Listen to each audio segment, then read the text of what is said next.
advising Spa, I think, We're live. on their health promotions, etc.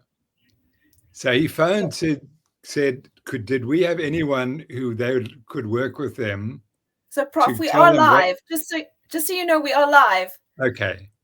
Okay, but Sorry. maybe no worries. We can chat about this a little bit more. Yeah, I apologize. Yeah. No worries. It's always interesting. As you see, everybody, welcome. I just want to say that there's never a lack of things to chat about to Prof. Timothy Noakes. He's always got something really interesting going on. He's always networking. He's always meeting with new people and got new connections and got new ideas. So off air is just as interesting as on air, but unfortunately for you, we are going to not carry on with that conversation, but very fortunately for you, we are going to discuss a really interesting topic with Prof. Noakes today. And that is the topic of the carnivore diet, which is really interesting and very topical. And we obviously know that we have the vegans sitting on one side of the fence, we have the carnivores sitting on the other side of the fence, then we have everyone else in between, sitting in between.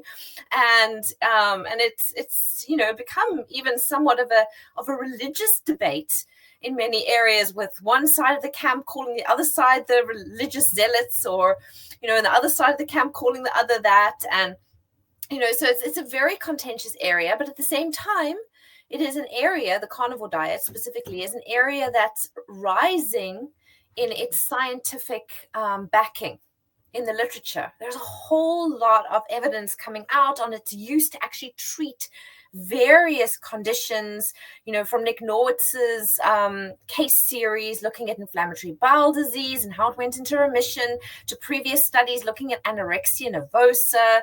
And then there's all the anecdotes coming out, and there's a huge following of people who eat this way, eat a carnivore animal-based diet, and claim that they feel so much healthier, so much more energetic, that they've gotten their health back. It's apparently putting autoimmune conditions into remission. So we've gone from the whole Banting low-carb version of a low-carbohydrate diet now into this far more extreme, for many people, version of a low carbohydrate diet, in other words, an animal-based diet. And we're going to be exploring this in more detail with none other than Professor Timothy Noakes, who started off this whole low carb thing here in South Africa and is also world-renowned for all of his research in the area, various areas, starting with sports nutrition, going on to obviously exercise, but going on to hyponatremia and the dangers of overhydrating, and then going on to so many things, but obviously low carb and reversing his diabetes, and now he's onto glucose and exercise and the twin pools of fuel within the body. So there's always something exciting going on with Prof. Noakes, and he's always challenging some belief or other, and generally he's right. I don't know when he's ever been wrong, except maybe when he said carbs were good. But Prof, welcome. And let's talk about the carnivore diet, shall we? Please. So let's get started. Maybe you can set us up for what are humans supposed to eat, right? Every organism is supposed to eat something. Like a lion is supposed to eat, I don't know, buck and zebra, and maybe giraffe are supposed to eat acacias, and panda bears are supposed to eat bamboo, and as soon as lions start eating chickens, then they get obese and lethargic. And, as soon as you start feeding animals the wrong diet for them, they're obviously going to get sick. You feed a cow a lion's diet, it's going to die. If you feed a lion a cow's diet, it's going to die. And then there's obviously the in-between where the animals will just get sick. So the first question I have for you is, what are humans supposed to eat? What is our evolutionarily appropriate diet? Let's start there. Yeah, great question. And I think the best way to answer it, or to begin the answer, is to look back 4 million years. And at that time, there was climate change. Guess what? There was climate change then, and there was climate change 100,000 years ago. There were two key moments in our evolution. But if we start 4 million years ago, And if you were in Central Africa, there was lots of jungles. And then it warmed up, and all of a sudden the jungle started disappearing and opening up the veld, or the open lands. And so if you were a chimpanzee, or our predecessors, our ancestors, living in the trees and the jungle remained, there was no stress on you. You just continued to eat what you'd always eaten. But if you were on the edge of the jungle, you faced a massive problem, because now you hadn't got the food that you like to eat. You had this vast dry area, which is full of animals. Now the ruminants came onto those and filled out the plains. And gradually our early hominids decided, well, actually, there's one choice. We've got to eat these animals that are on the plains. And they started eating those animals. And then they started to develop the human characteristics. So in our chapter, in the book, the ketogenic book, together with Dr. Ben Dorr, we present a table there, and it has 2 pages of all the changes that are specific to eating animals and are not specific to eating vegetables and other things. And those are, you can't argue with those. That's how humans are changed. Probably the most important component was the gut, because humans can't break down cellulose any more than ruminants can. To break down cellulose, you need bacteria in the gut. And so if you look at apes, you'll see they have this huge abdomen, and you think, well, that's obesity. No, it's not. It's just they've got a very large and big colon, and that is filled with bacteria that break down the cellulose from the plants that they eat. And that cellulose is turned into saturated fats. And that's the key. Yes. So although the gorilla and the chimpanzee look like they're eating carbs, they're not. They convert it to saturated fat. Now, somewhere along the way, then the early hominids, realized that they could get the saturated fat from the ruminants. If they killed the ruminants, they didn't have to have all the bacteria in their own gut to produce the saturated fat. And as a consequence, we lost this large colon full of bacteria that shrunk down. And we now use most of the digestion was occurring in the small bowel. And as a consequence, the pelvis got smaller, and therefore our knees came closer together, and that allowed us to start running. And then we could run after the animals and scavenge food much more easily. And then we developed things like Achilles tendons, which were also crucial in allowing us to run faster. Someone's just published a paper in which they look at the length of the Achilles tendon in the hominids leading up to humans. And they show that before we lengthened the Achilles tendon, we could not run more than about 8 kilometers an hour speed. So those are all the sorts of crucial adaptations that occurred. And they only occurred because we started eating the carnivorous diet. And I think what's happened in the last 10 years with the promotion of the carnivore diet, we're suddenly getting the evidence that it is the ideal diet for humans. So that would be my opening statement. The evidence is that humans evolved to eat meat. What happened 18,000 years ago was that we killed off all the big animals, all the elephants and the mammoths, particularly in Europe. And then we had no more food to eat. And so that's when we had to start looking for something else. And we replaced the saturated fat in the diet with carbohydrates. And it's been downhill since then. We obviously couldn't replace the saturated fat with protein from the smaller animals, right? Because there's a protein ceiling. Everyone, there's only so much protein you can eat. And as soon as you start eating the smaller animals, assuming we'd killed off all the big fatty ones, then you're going to end up with rabbit starvation, or other words, protein toxicity. So you'd have to replace that fat with something other than protein. And the only other thing left to you then was carbohydrates. Right? Is that what you're saying? That's absolutely correct. Yeah. I think the only modification, I think humans can eat more protein than we generally think we can. So the protein toxicity, I think it happens at very high protein, at quite high protein intakes. Certainly more than, I've had lots of arguments with people and they've kept pointing out, no, actually humans can cope with a bit more protein than we think.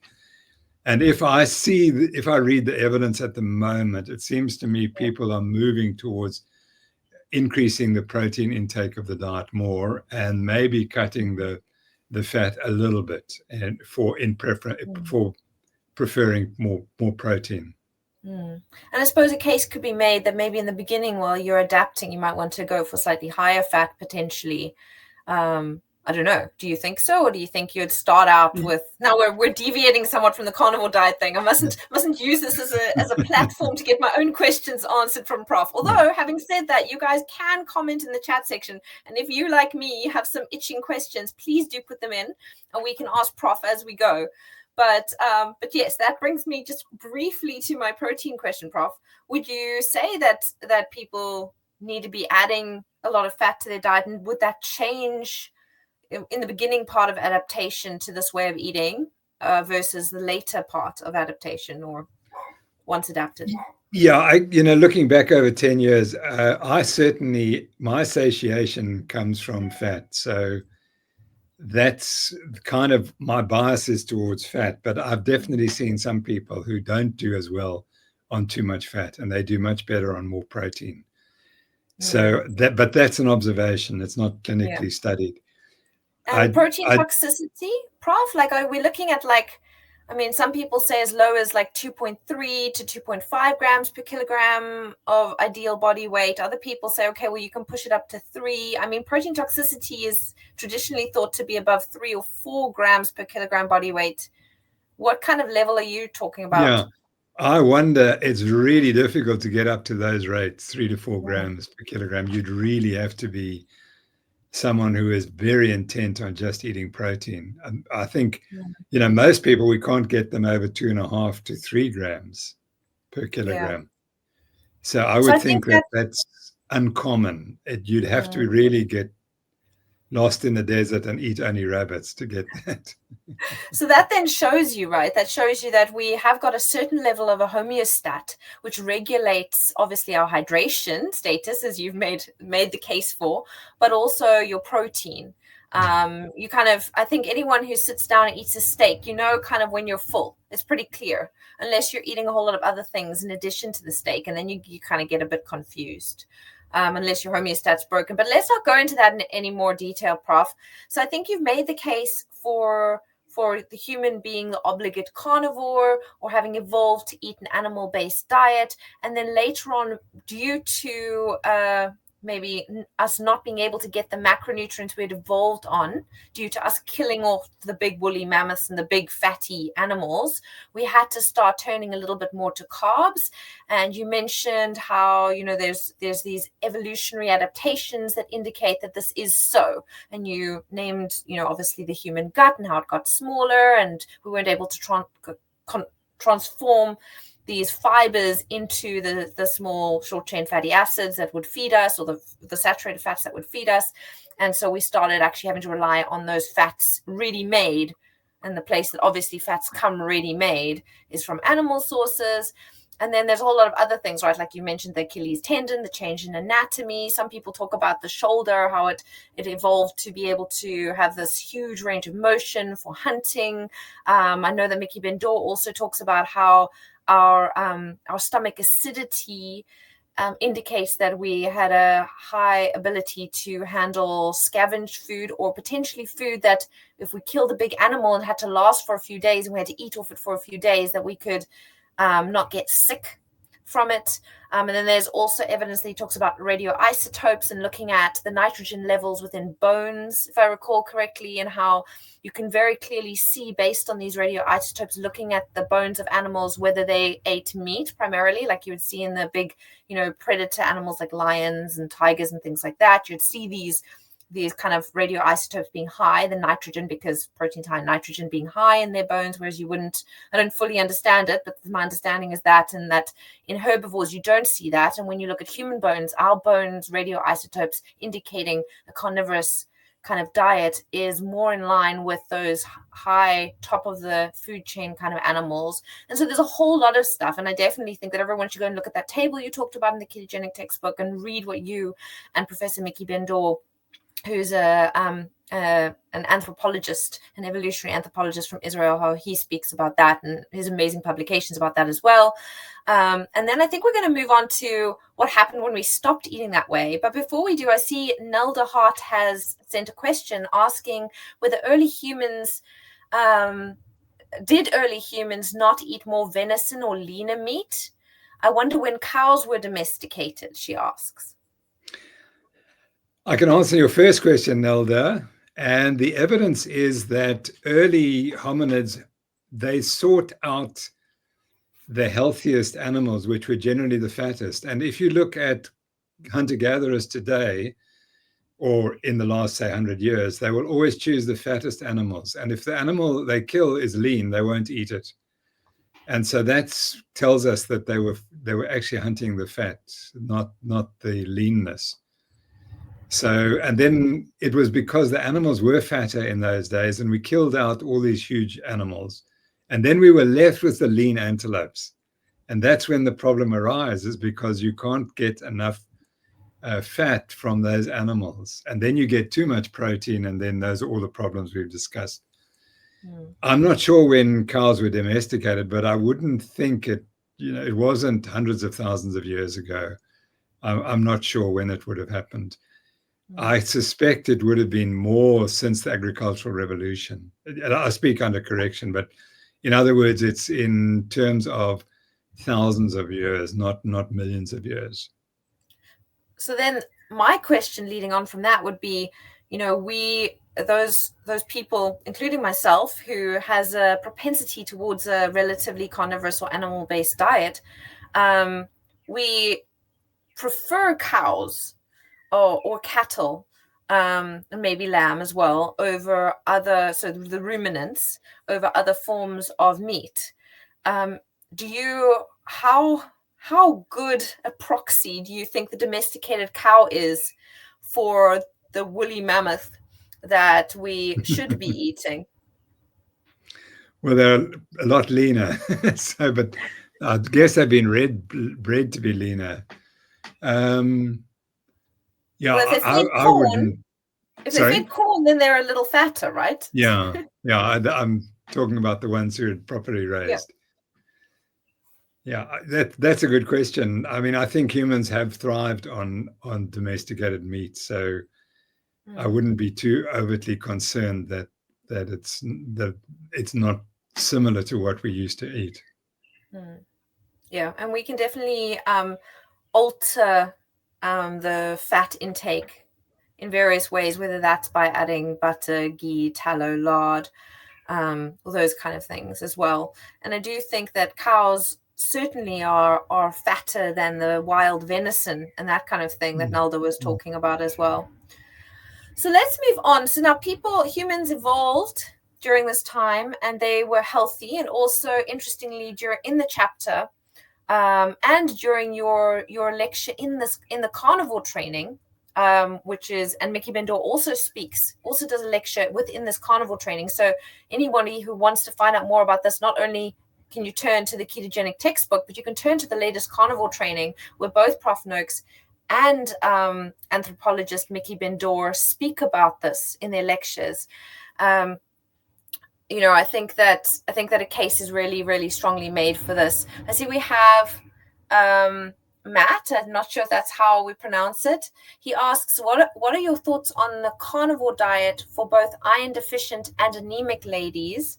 I've been on LCHF thanks to you, Dr. Noakes, since for 5 years. My blood works are optimal except for my iron numbers. I'm thinking of trying out carnivore, hoping that it will raise my hemoglobin and ferritin. And then the hemoglobin and ferritin levels are listed. Obviously, we're not going to give medical advice on this platform, but perhaps Prof Noakes can speak about ferritin and iron within the context of a carnivore diet in general. Yeah. In general, the carnivore diet is a treatment for anemia. Anemia is very common in vegetarians who aren't getting enough iron in the diet. And I would advise that, and I can give this advice because this is not advice, it's an opinion. I would, if your hemoglobin is low, you need to be found out why it's low, because it shouldn't be low. Maybe you've got some other issue. Maybe you don't absorb the iron well. Maybe you're not producing intrinsic factor in the stomach to produce a vitamin B12 to absorb B12 and so on. So I think that's what you might need to look at and understand that what's the nature of the anemia that you have and what's the cause, because your ferritin are also quite low, and that might suggest you're losing iron somewhere. So that's but the carnivore diet is definitely not the cause of that. A vegetarian diet is much more likely to cause anemia. So I just think we always advise people, if the hemoglobin is low, you do need to consult with your doctor, and he should screen you fully to understand why that is. Exactly. And a carnivore diet, I mean, one of the reasons why it's so good for anemia generally is because iron from animal sources is in this heme form, which is actually 2 times more bioavailable. In other words, it's got 2 times more bang for buck than plant sources of iron. And in addition, plants contain a whole lot of what we call anti-nutrients, which often bind and reduce the absorption of iron further as well. So not only is it not in the bioavailable or absorbable and usable form, but it also is further worsened by being kind of prevented from being absorbed by these anti-nutrients in plant food. So definitely, I mean, and I know that from personal experience, I was vegetarian for 7 years, and I had anemia that wouldn't let up despite the best iron supplements. And I've heard many patients and people say the same thing. I had gray gums and my skin was gray and I was exhausted and slept for 3 hours every afternoon. And then I started eating meat again and that went away. So I definitely think there's a lot of those kind of anecdotes around there as well. But I want to move on, Prof, to, people were evolved to be human during this carnivorous era. And according to a table also that I know is presented by Mickey Vendor in his lecture in this carnivore training, he shows that, a lot of people say, but we didn't live as long then. People only lived to like 45, on average. And so surely then we weren't so healthy. Whereas now people are living until 80, 90, 100, 110, and then he goes on to explain how, and you can't take an average because the under 5 mortality rate was so high that when you average the overarching age of people, it suddenly cuts in half because everyone was dying, from accidents and things when they were little, or even infectious diseases in those days. There wasn't, we didn't have any treatment for those kind of things then. And if you take that into account, then we lived a long life considering the lack of medical science. Is there anything you want to add to that observation, Prof? Yeah, I would only add that since medicine has evolved in the last 100 years, longevity hasn't increased. The longest living people are still living as long, the people who were long lived then reach the same age that people today who are long lived do. And so once you cut out the infectious diseases and you can manage them, and that all came from sanitation, etc., better sanitation, better nutrition, then humans reach their life expectancy, their normal life expectancy. I mean, you couldn't think that people living a million years ago were going to live to our age. Life was just so much more difficult. How could they possibly achieve it? There are too many things that could go wrong. So I think you have to realize that more recently, the last 100 years, people were living just as long 100 years ago, and they were eating a much healthier diet 100 years ago than the standard diet today. Yeah. So that's the comparison. You need to think of people 100 years ago. You can't compare to people living a million years ago. Yeah, no, that makes sense. And I see that we have another question, this one from Maritza, asking about those hormones that are injected into animals and how they could influence us. Yeah, that's a great question, Maritza. I haven't really looked at what evidence there is that the hormones are going into the humans. I just don't know. They may well be, but I don't know. I think we need a study to see what's your excretion of hormones if you're eating meat or not. I can't think that the hormones would last particularly long if you cook the food.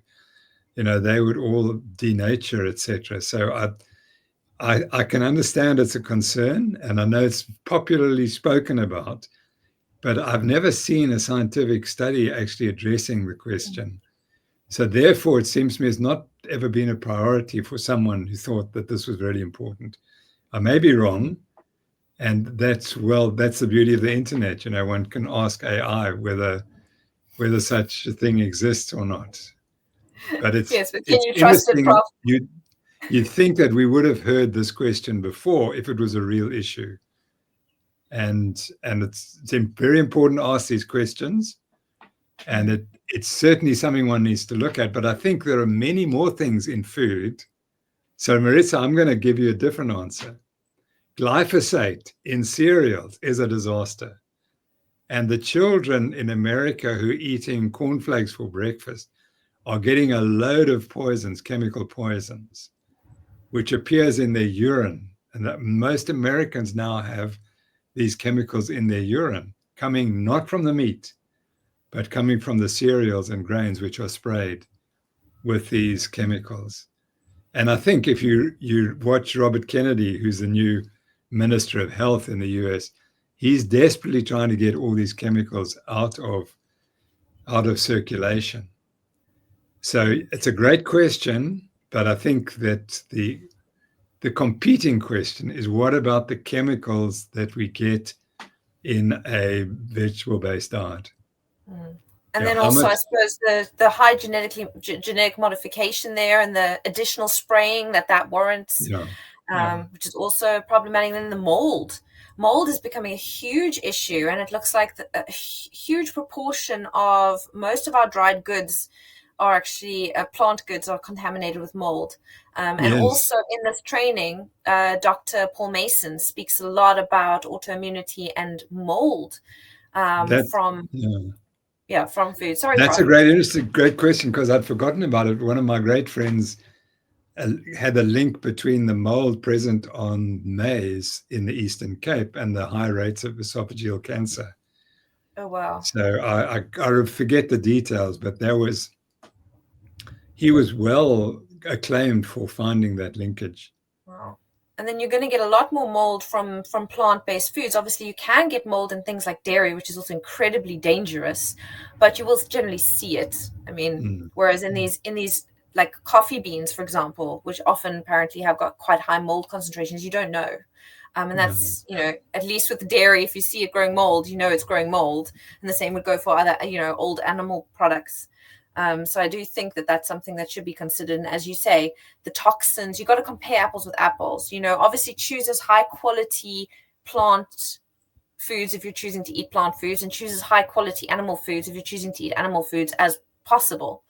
But if we're comparing bad quality of both, well, then, we have to look at the dangers on both sides. And I think, Prof, you make a really good point about the fact that plant foods have got a lot of well-established especially processed plant-based foods, have got a lot of well-established toxins that we need to be very, very concerned about. But let's move on to what happened to humans when we stopped eating this way, Prof. When we started to deviate from this, and obviously we started to eat more lean meats and then complement that with more high carbohydrate foods. And then we went into Victorian England, and then we eventually came to modern day, or at least let's take us up to the 1980s, maybe at least, and maybe a little bit beyond. And then you can just maybe paint us a picture of human evolution from the point of the extinction of the big fatty animals, and show us what's happened to human health during that time. So the really interesting thing is, like 120,000 years ago, with climate change, it became incredibly cold. And the only place on the earth where you could live was in Mossel Bay on the Eastern Cape. And there are caves You're in there. South Africa. I just want to say the Eastern Cape in South Africa for all of those international audiences. We're here in Africa now in Prof's story. So apologies. So the theory is that all early humans were wiped out globally, except for a population of between 600 and 6,000 living in the caves on the Eastern Cape coast. And they survived because they had access to animals on land and fish in the sea. And it's really thought that human behaviors started there. And so now you had people could live together and they could start developing culture, etc. And some of the earliest evidence for human culture is found there and in other parts of the Cape Coast. Then, as it warmed up again, they spread out across the world. Now, they were eating fish, and people say the human brain suddenly expanded. And that is round about that time. So many people, at least in South Africa, anthropologists suggest that it was eating the fish that made the difference because it provided the fats for the brain. So then we became very healthy. We traveled around the world, but you'll notice whenever humans moved, they moved along the coasts because that's where the food, most easy to collect food, is along the coasts. So they spread out, and then we had the agricultural revolution, as we discussed 18,000 years ago. And the immediate effect was we got smaller brains and we became less tall and we became more sick.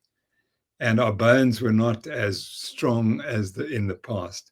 So that was the first thing that happened. And that was changing to more vegetables and cereals and grains. But then in the last 100 years, we've changed to this highly ultra-processed food diet, particularly in the last 50 years. And that's where our health has just gone downhill very seriously. And the main drivers are that humans aren't designed to eat so much carbohydrates. We're insulin resistant. Insulin resistance is one of the features of animals, of humans that are raised on animal produce. We've got this tendency to be insulin resistant because we've got to spare glucose for our brain. We don't want to use it if it's in small supply. We don't want to waste it. So we're slightly insulin resistant. And then when you expose that to these highly processed carbohydrates, then you get all sorts of problems. You develop the visceral obesity, which compounds the insulin resistance, type 2 diabetes, cancers, dementia, everything. So that was the final nail in the human diet, was when we went to ultra-processed foods. And we make a big point on the Nutrition Network that of addictive eating behaviors, that these ultra-processed foods are highly addictive. And children are captured by this addiction from a very young age. And so the carnivore diet must start at birth. And in fact, the mother must do her carnivore diet when she's pregnant. And of course, for saying that, I was charged and went to court for 4 years, essentially saying people should be raised on the carnivore diet without actually saying it. And that's because the industry is so powerful, the industry driving cereals and grains, that they didn't want to allow me to say that. And but yet you were exonerated on all counts during that case. Yeah. But we've moved on, so now we can freely say that publicly now. Yeah, absolutely. And I know that in the carnivore training as well as other trainings, Robert Sivers speaks quite a lot about animal-based dietary nutrition for the development of a healthy human brain. From in utero onwards. And I know that you also have gone through, I mean, if anyone goes onto YouTube and searches for your trial, for the HPCSA trial, and looks at the evidence for what a developing human fetus and baby's brain needs, it's from animal products, right? I mean, it's all that, the omega-3s and the iron and all that kind of stuff. I mean, even the fact, Prof, and I always think that this is kind of telling, the fact that a baby is born with enough iron stores to last it for the first up to 6 months. And after that, it's out, which means that by 6 months, it needs to be getting its iron from somewhere else. And we all know that it can't really get that from plant foods, because plant food iron sources are so poorly bioavailable, especially if they're combined with anti-nutrients like phytates and all sorts of other things. So I think, that there's so much evidence indicating that. And then, Prof, I also just wanted to mention, seeing we're on the carnivore diet topic, For my own interest, I know that there's two camps. There's one that says we evolved by the sea, like in Mossel Bay, and that it was the omega-3s, the DHA specifically from the fish or from the seafood that contributed to our improved cognition and intellect and our growing human brains. And other people say, no, there's actually more than enough omega-3 present in, for example, marrow bones or meat, just the fat in meat, especially in the context of not eating a whole lot of our processed seed and vegetable oils, which have the omega-6, which competes with omega-3. So you can theoretically get away with less omega-3 if you're eating less omega-6. And then maybe we did get enough on the African plains. What are your thoughts about that?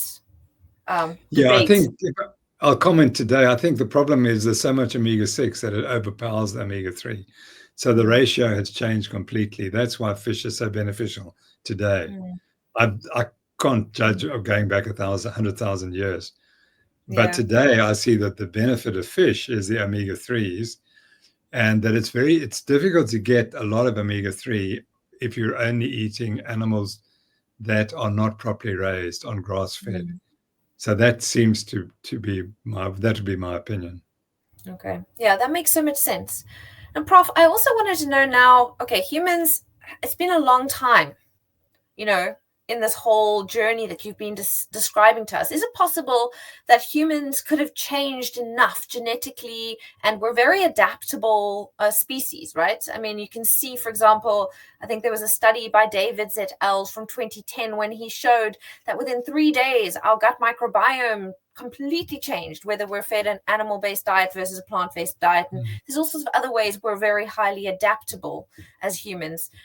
Is it possible that we could have adapted sufficiently to be able to live on a more omnivorous and let's say 60% carb-based diet and still maintain good health? What is the evidence that we might have changed sufficiently for that?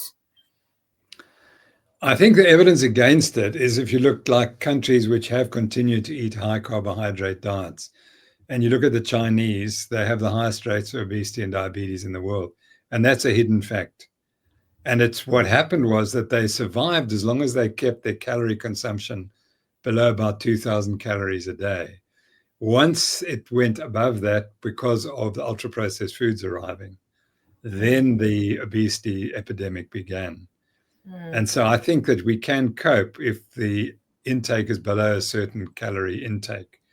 But once you go above that, then you get the obesity, which leads to the insulin resistance and so on. So you're thinking that... I don't think we can adapt. I mean, these adaptations are millions of years in the making. Yeah. So, Prof, on that note, just out of interest, I mean, I've looked at the stats of Asian populations, China in particular, when it was about 80% carbs coming from rice. And I think it was very low protein, like below 15% protein, and then very little fat. I think it was like maybe 5. I don't know. It was very, very low fat, maybe 5. Let's say 15% protein, let's say 5% fat, and 80% carbs.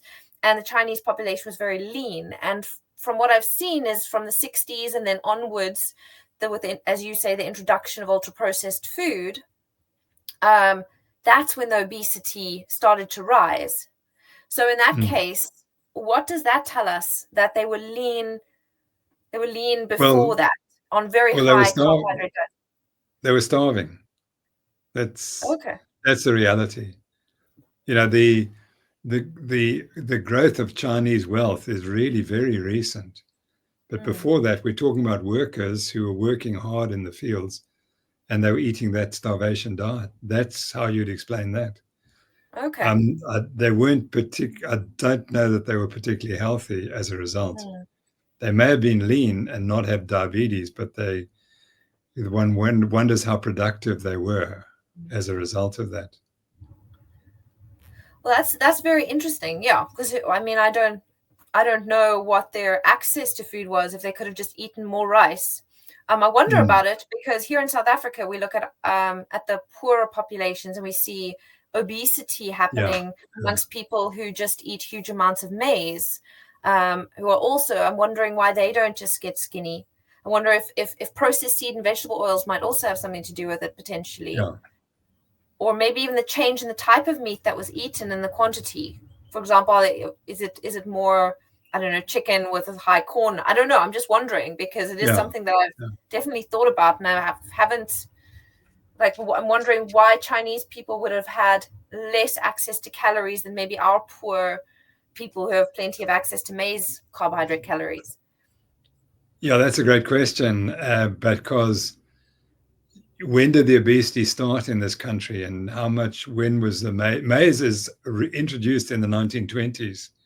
That's when it's really introduced. So thereafter, there was more food available, but not before. And there's a generational effects as well that you have to count. Yes. You have to include. Yes, absolutely. As you said, humans changed over this time. We got, our bone mineral density changed, the size, our height has been changing, our brain capacity and size has been changing, all for the worse over time. So, Prof, we haven't got that much longer left with you, and I want to move into a space that most people don't get to move into with you, and that is a bit more of a personal space, Prof, because I know that everyone knows that you know so much about all this evidence and science and literature, but very few people know what you do and what your family does, or what you wish they would do, and kind of how do you apply all of this knowledge in your life? Are you more carnivorous? And if so, can you describe your diet and why you choose to eat the foods you eat in a bit more detail for our audience? Yeah, so I was the great promoter of, the high carb diet in this book, Law of Running, and that's an embarrassment. But behind me, I hope you can see that I'm working hard on changing this entire book, or at least the chapters on nutrition and training and so on. So I've been working for about 4 years now on producing the next edition, which will be the 40th anniversary. And what's really interesting was this was written 20 years ago. And the change in the last 20 years is the same as the change between the first book I wrote, 1986, and this, which was 2002. The change in knowledge is astonishing. And the ease of access is now so amazing that you can discover the literature. So there has been, since this book was written, there's been a revolution in our understanding. So that just tells you how things are changing. So I obviously developed type 2 diabetes without realizing it, because I was arrogant and couldn't think that I'd possibly be diabetic.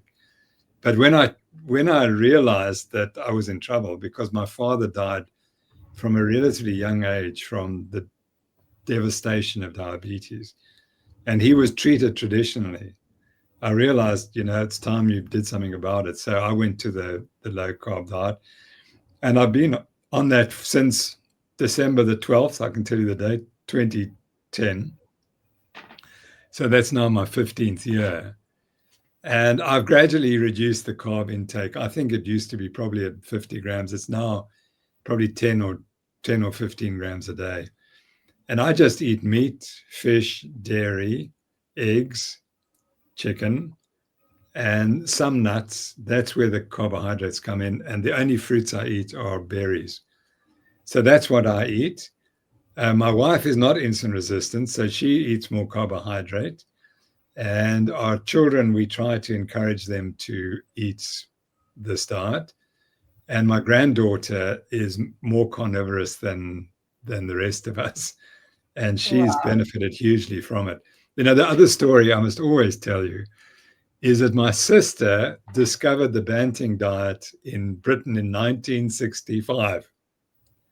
And she benefited hugely from it.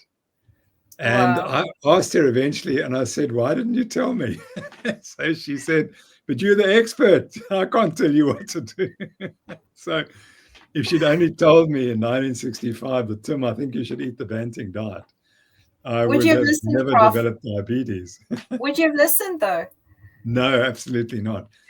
And that was because of the running and the bad science. And I'm going to town in the new book exposing how bad the science was and how we just all accepted it. And So as you know, we've shown that there was no basis for what they were teaching us.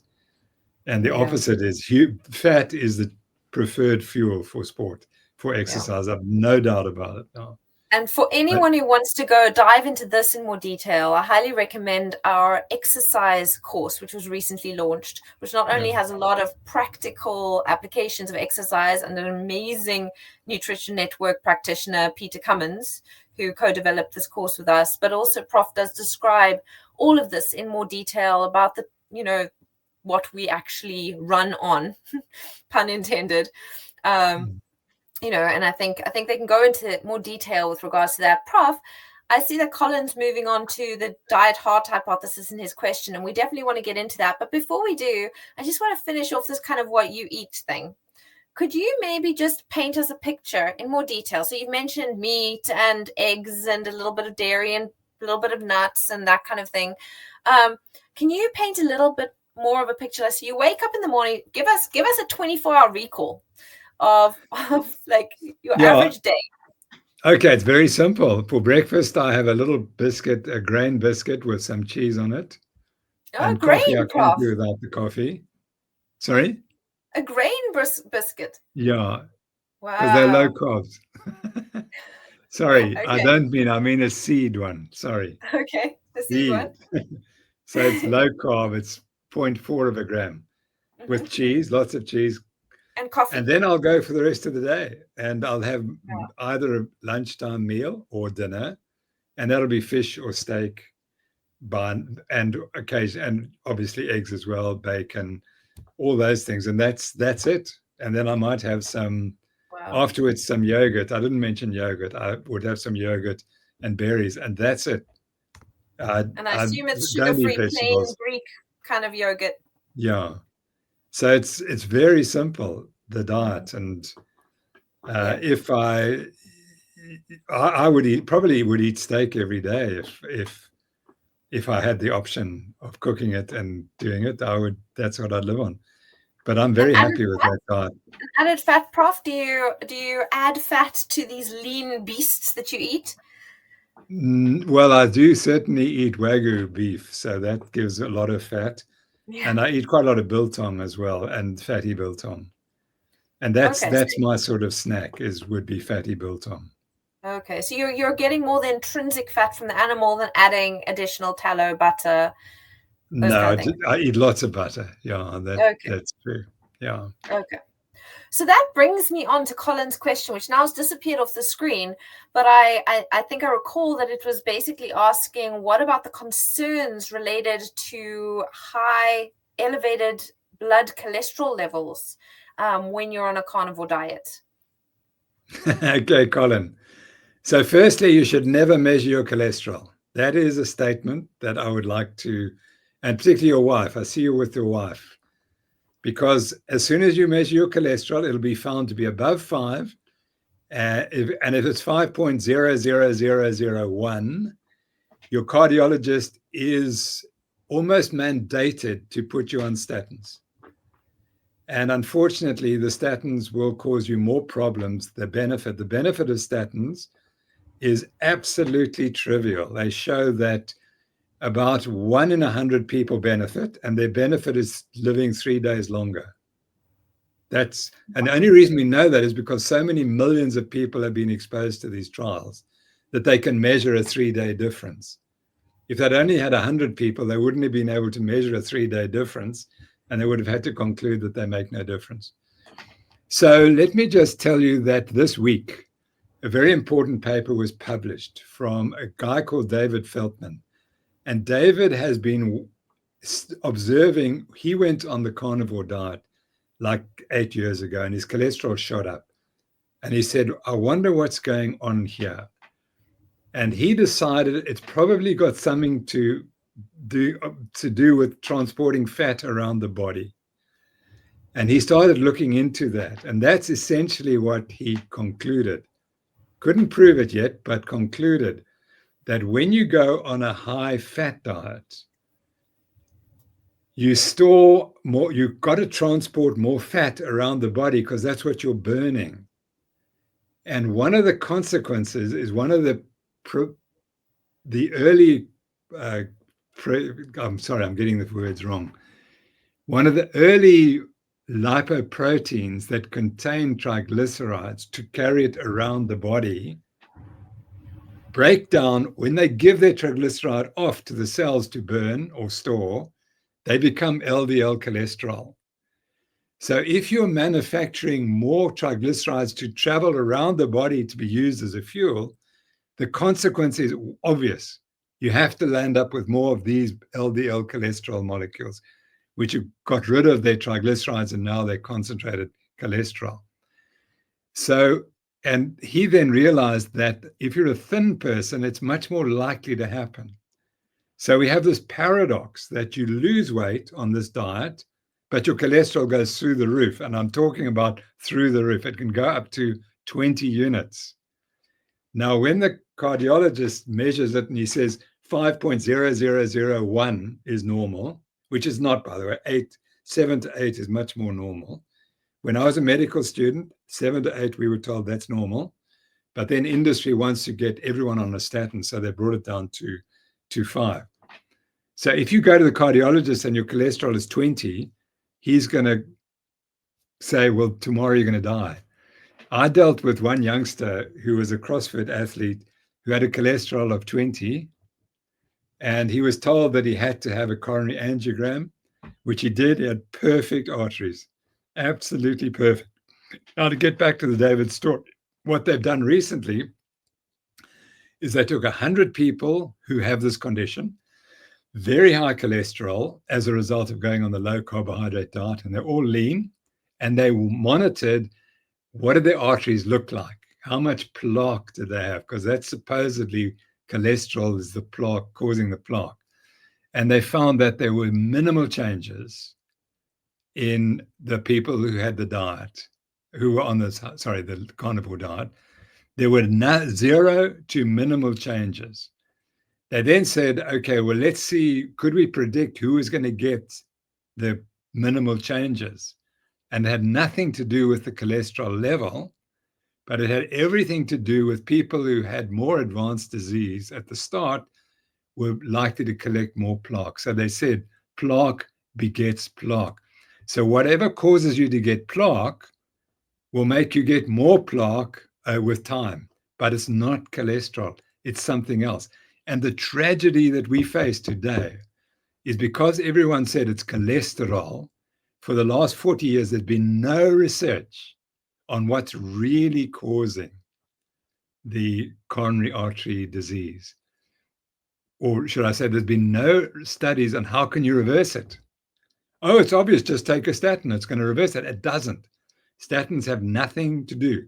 If you take people with high cholesterols and you put them on statins, it makes absolutely no difference. They get as much disease as if they're not on a statin.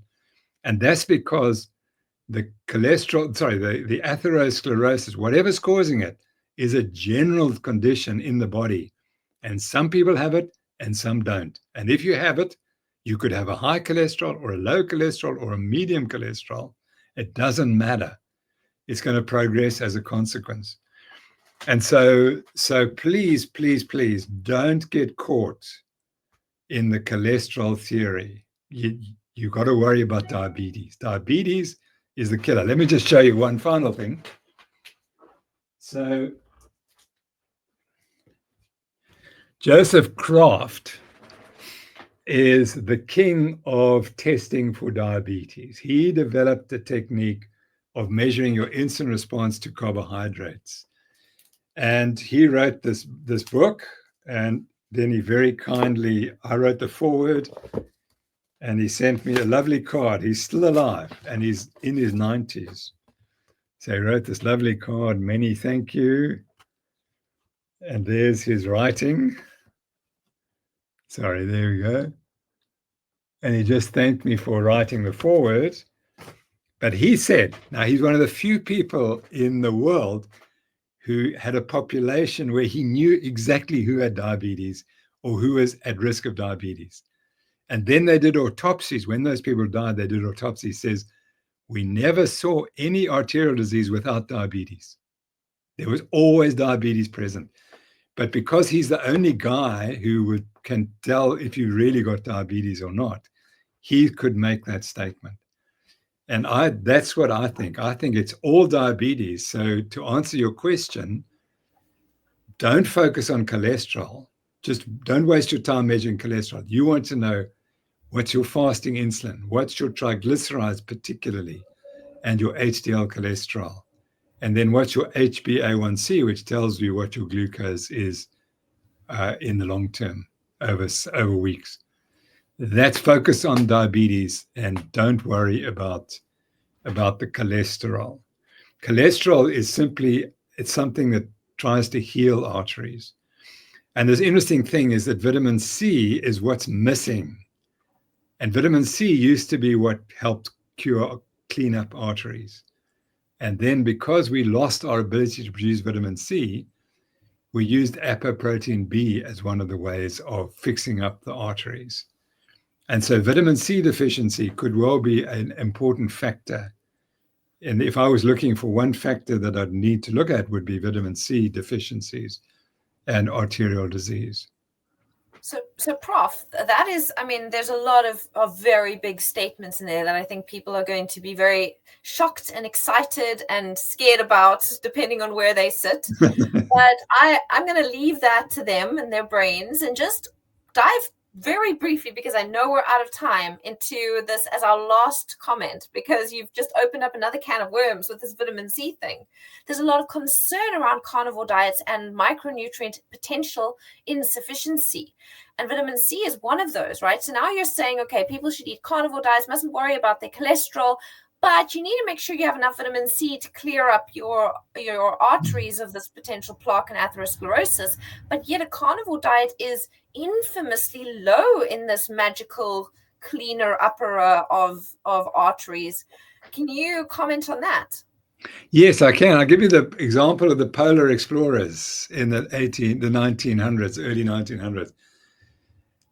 The first group that tried to get to the South Polar was Scott and Shackleton, and Shackleton developed scurvy and nearly died on the way back.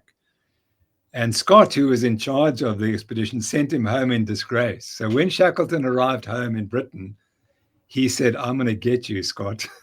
And so he then set out to raise the money to go and do his own trip, which he did a couple of years later. The problem was he didn't have enough money to buy food at home in Britain. He couldn't get the tinned foods to take down to the South Pole. So when they arrived at the peninsula where they were going to go walk to the South Pole, he suddenly realized we don't have enough food. So they had to go and shoot seals and penguins and so on. So they stocked up on penguins and seals. He went almost to the pole. He got within 90 miles of the pole. He came all the way back. No scurvy. Eating just a carnivore diet, he didn't get scurvy. Eating the healthy, ultra-processed British food of the day, he got scurvy. So that's always my answer, that there is vitamin C present in the carnivore diet.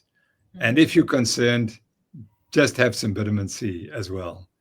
And that's easy. You know, a single tablet a day is all you need, and you're not going to get scurvy. I do think that there is a sort of a pre-scurvy condition. And measuring, as I understand it, you can't even measure vitamin C in blood. So we probably are missing something. But all the other benefits of the carnivore diet are so good that if you have a concern, just take some vitamin C. Yeah. Well, Amber Ahern posits that potentially because we're getting so much collagen in a carnivore diet, the requirements for vitamin C might be less, because one of the primary reasons we have vitamin C is for the production of collagen, which is why when you think of scurvy, you always think of those salty sea dog pirates whose teeth are dropping out and their skin's falling off and it looks quite terrible, something out of the Pirates of the Caribbean. And then, because that's because collagen, it holds everything together. And if you're eating it pre-made, theoretically, one wouldn't necessarily need quite as much vitamin C. And then there's also the comment that, when we look at all these databases of nutrients and what kind of nutrients they have in them, vitamin C is actually just left out of any description of any animal-based food, or like meat, for example, it doesn't mean that meat doesn't contain vitamin C, as you put it, Prof. Meat does contain vitamin C. It just isn't reflected in the databases. That's awesome. Yeah, so that's also something. But then one can even ask, well, what about cooking? We cook our meat, and then what happens to the vitamin C? Whereas at least, if we're eating citrus fruit, we're not cooking it and destroying the vitamin C. So we could go into that as well. So I think it's a big can of worms. But I think you've given some really good things to think about, and if in doubt and if concerned, then you can always, I suppose, pop a pill.